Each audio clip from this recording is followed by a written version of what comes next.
Idol. Ano yung mga idol? Parang bisita nyo na sa Aros, ano? Kaya mo totoo.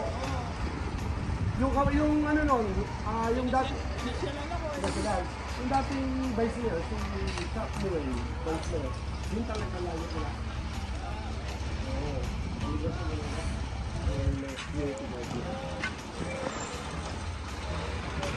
Kaya sabi ko, pero hindi ka palagi yan dito.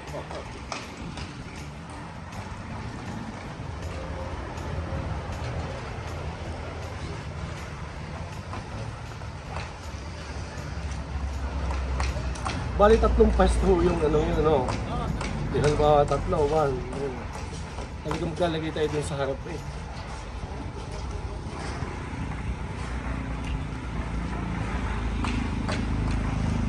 Si Sir Pilimon magpantay. Dahil yun sa ulo sa retail. Sabi niyo, sa kailangan ng gasolina sa retail. Basta lahat ang negosyo na yun. Nabito ko na lang tayo sa mga Pilimon magpantay.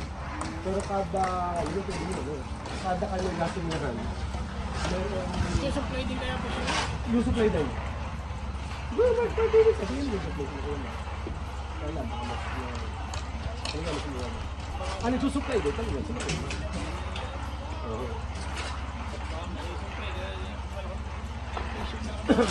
Yung may-ari ng romantic baboy sa Shell sa Lemery. Yung amat ilan on, nag-supply din. O sa Bedford. Sayang yung ano. Sayang siya.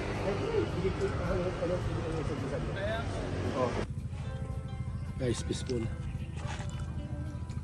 Guys, napagod tayo. Madaling araw. Punta tayo ng Lipa. Punta tayo ng Mataas sa Kahoy. Punta tayo ng Lipa ulit. Punta tayo ng Silang Cavite. Punta tayo ng Tagaytay. Then, Laurel. Pagod na pagod. Pero okay lang guys, ha? Sipag-sipag lang tayo, no? Tsaga. Peaceful ho tayo. Tigas.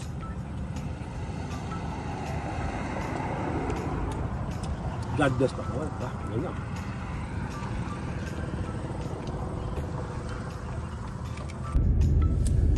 Hi guys, mga kanegosyo, Kasenso Cafe Milya. Kamusta po kayo guys? Guys, yun nga, galing tayo kay Sir Paulo Enriquez. Pwede ko sabihin na idol ng mga idol. Matindi yung paghanga natin sa kanya.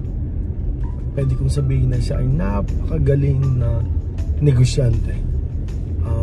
Siguro dahil yung pagkatao niya, mabuti siyang tao, mabait siya, magaling siyang makisama, ay nasamahan ng swerte at ng pagpapala ni Lord. Kaya napaka-successful ni Sir. So, paano nga ba tayo nagkakilala ni Sir Paulo? Si Sir Paulo guys ay nakilala ko noong nagsusupply siya ng similya doon sa tito ko. Guys, yung similya is similya ng tilapia o yung mga fingerlings, yung palalakihin na tilapia. So nakita tayo, nagkabatian tayo, nagkakilala.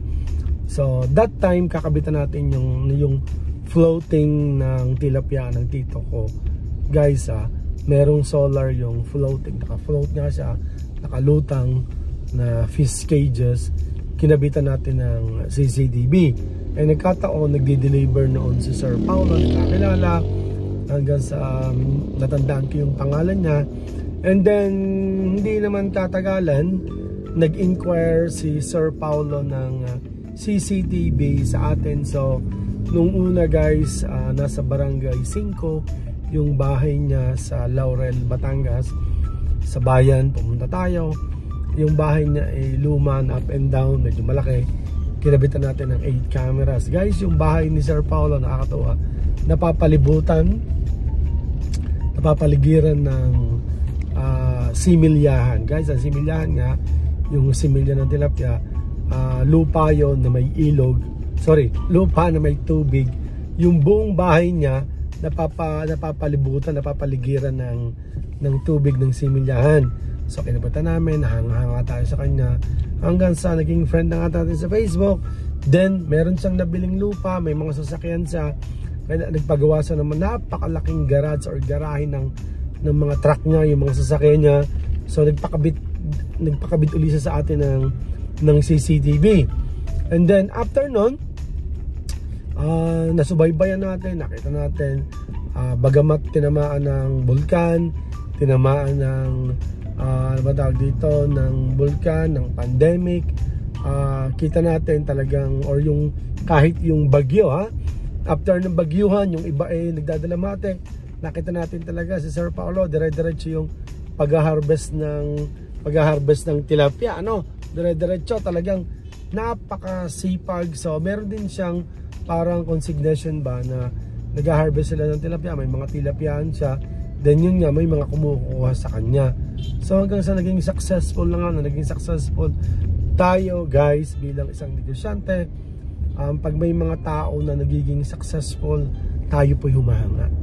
Hindi tayo yung naiinggit, may sinasabing ganun. No, wala akong masabi talaga kay Sir Paulo. Kita ko na napakabuti niyang tao, So yun nga, nagkaroon, hinawagan ulit tayo after so many years.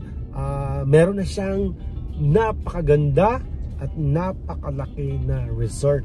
Hindi ito yung private resort, as in resort talaga na malaki, na po pwede kayong mag-outing, po pwede kayong may accommodation din, may mga video. Okay, so naghatid tayo sa tao, yung tao na ang pinapunta natin, kasi talagang tiwalaan na naman. May si Sir, malaki naman ang tiwala sa at tayo rin naman. So then yun nga, kinabitan ng tao namin ng 16 cameras yung kanyang resort, So nung natapos yung resort na napakalaki, napakaganda, siyempre binigyan natin ng magandang presyo si Sir, dahil siyempre mga kasamahan talaga, naging kaibigan na talaga. So then habang natapos yung ating project, sinabi naman sa kanya ni Sir Paulo kay Sir Makoy, yung ating isang technician, na kakabitan daw yung may bago palang bahay din, yung dati palang bahay na luma na unang kinabitan ay pakakabitan din ng CCTV. Kinabtan din natin ng CCTV, tayo rin yun, siyempre special price. And then after a few months, tumawag uli si Sir na sabi na meron siyang bagong gawa siya na gasolinahan. Guys, big time na talaga, pinuntahan natin, masaya tayo, hindi lang natin nakita si Sir, nagkatawagan lang tayo, wala siya. So kahit wala siya, kahit over the phone lang, binigyan ko ng presyo si Sir, nagkasundo kami, binigyan ko siya ng free na monitor, then natapos ginawa natin. So tayo ay malaki ang pasalamat. Palaging sinasabi ko, pag may mga pinupuntahan tayong project sa Laurel, binabagit natin or sinasabi natin yung pangalan ni Sir Paulo. So masaya tayo sa kanyang success. And then siguro after 4 months or 5 months ba, or 6 months siguro, ito na naman si Sir, may palaki pa lang ipinapagawang gasolinahan sa Barangay Banyaga, Agoncillo, Batangas. So tayo naman, kahit nasa lipat tayo, malayo, tinakbo natin yung Laurel, kasi sabi ko, masaya ako na ako yung mag-ocular, ako yung magbugay ng quotation, masaya rin ako just in case na matatagpuan ko si Sir Paulo. And then yun nga, pagdating natin, napasok-pasok pa lang tayo, ang sabi agad ni Sir Paulo, bossing, ikaw pala yung so yun nga, kita naman dun sa unang video natin na natutuwa, kamustahan kami, palagi kong sinasabi ang paghanga ko kay Sir. So guys, hayaan nyo, magkakaroon tayo ng talagang vlog. Sinabi naman natin kay Sir Paulo, Guys, yung ating Negosyo Philippines, ang concept natin, dalawa yung magiging concept natin. Unang-una, yung isang concept natin na magtuturo tayo ng mga new business ideas. Yun naman yung dating ginagawa natin, kaya lang napaka-busy na nga natin. Pero ngayon, promise, at least once a week, pero kung makakaya natin, twice a week, may vlog tayo. Ang una, mag-i-introduce tayo ng mga business para kumita tayo. Tuturo natin kung paano ba simulan, paano ba gawin, paano ba ang kitaan, paano kikita. Then, ang isang bagong-bago natin na concept, once a week or twice a month, meron tayo na success stories, meron tayong vlog, may feature tayo ng mga negosyante. Guys, hindi ibig sabihin mga big time lang, babagong nagsisimula na negosyante, nagnegosyo before na bumagsak, magninegosyo, maliit na negosyo,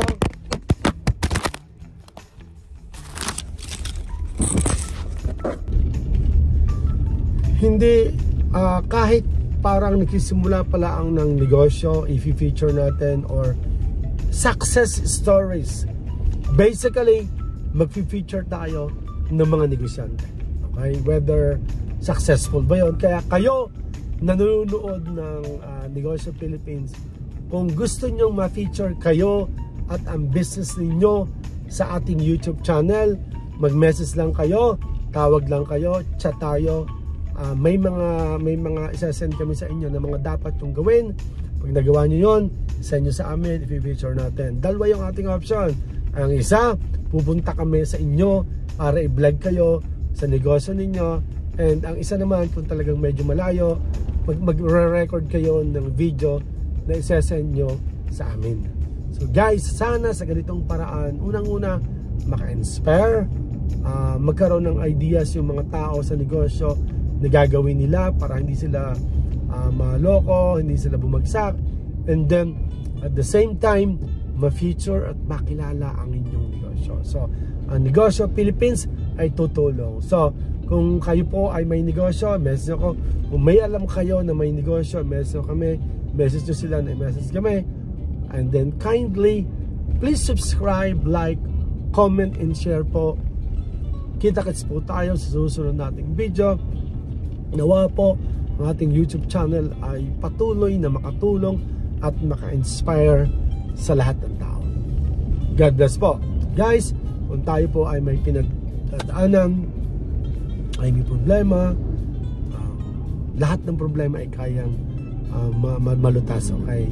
So pray lang. Yun ang palagi ko sinasabi. Minsan akala natin walang reply or walang response si Lord, pero hindi lang natin alam na kaya sa tahimik may mas maganda siyang plano para sa atin. So mga kanegosyo, kasi sa pamilya, God bless po sa inyo. Kita-kits po tayo sa susunod natin video. Love you guys. Love you. Bye-bye po.